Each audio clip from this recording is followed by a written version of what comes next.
հաջողություն։ Քարտն է, խոսքի օրինակ, եթե մարդու վրա կա արդյոք որևիցե մոգական գործողություն, եթե վիրտն է դուրս գալիս, դա խոսում է վտանգի մասին, այլ ոչ թե զրկինքը, դու կարող ես լինել քաոսում,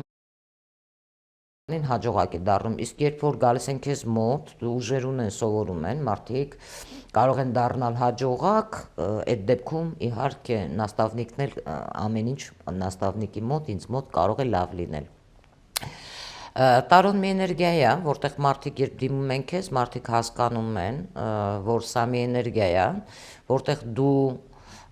մեծ պրակտիկա ես ձեռք բերում, էներգիաների հետ ճիշտ աշխատելով, հա, քանի որ ունես ուժեր, չգիտես թե ինչպես դու պետք է դա կառավարես, ես սովորեցնում եմ դա ինչպես կարող ես դու կառավարել, ինչպես դու կարող ես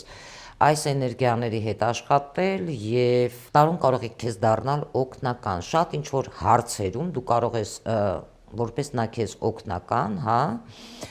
խորհուրդներ հարցնել այս կամ այն իրավիճակից դուրս գալու համար։ Իսկ ինչ է նշանակում թվահոգեբանություն, սկսենք սրանից, թվահոգեբանությունը դա բալանիներն են, օրինակ, մարդիկ կարող են ինչ-որ գործողություններ անել, հա, դա կարող է լինել բացասական երևույթի մասին եմ խոսում, երբ դու սովորում ես թվահոգեբանություն, թվահոգեբանությունն էլ 1-ից մինչև 9 թվերը, որ աշխատում ենք, ամենայն դեպս իմ մոտ խորն է, էլի մեծ փորձով, 22 էլի տարոլոգիայի, թվերով եմ ես աշխատել, էլի պրակտիկան 20 տարի, ոչ թե 29, եւ այստեղ երբ նայում ենք մենք 1-ից 9, որ ես սովորել եւ ավարտել եմ բավականին ճանաչված նաստավնիկ եմ ունեցել, հա, հոգեվոր ուսուցիչ Ալեքսեյ Կապուստինի մոտ, Կեյտու համակարգում, 1-ից սկսած դա արևն է, 2-ը դա լուսինն է, 3-ը դա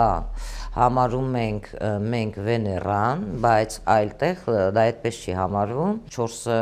դա Ռախուն է, 5-ը դա Մերկուրին է, 6-ը դա համարում ենք Վեներան, իսկ 7-ը դա Կետուն է, 8-ը դա Սատուրնն է, 9-ը հասկանում ենք, որ Մարս մոլորակն է, հա,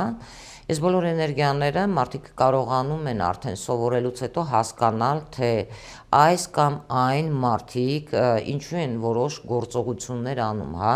ասենք աշխատացնում իրենց թվանշանը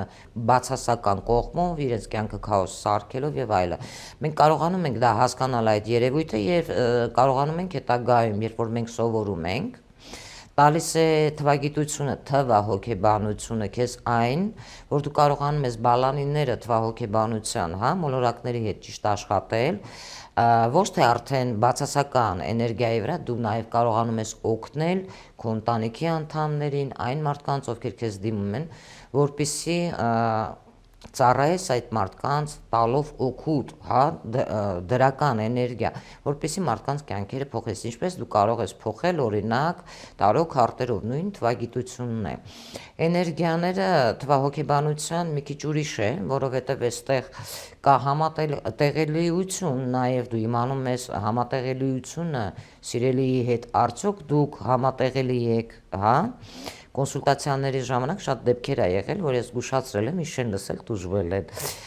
Նաև դու իմանում ես, թե ինչպես աշխատացնես այդ թվերը ի օգուտ քեզ, որպեսզի դու ունենաս հաջողություններ, խոսքի օրինակ, դու արդեն մասնագետ ես դարձել, դու կարողանում ես թվերի միջոցով, ունես YouTube-յան ալիք, ինչ որ թվեր ակտիվացնել, որպեսզի այն ինչ կանգ էր առել քեզ մոտ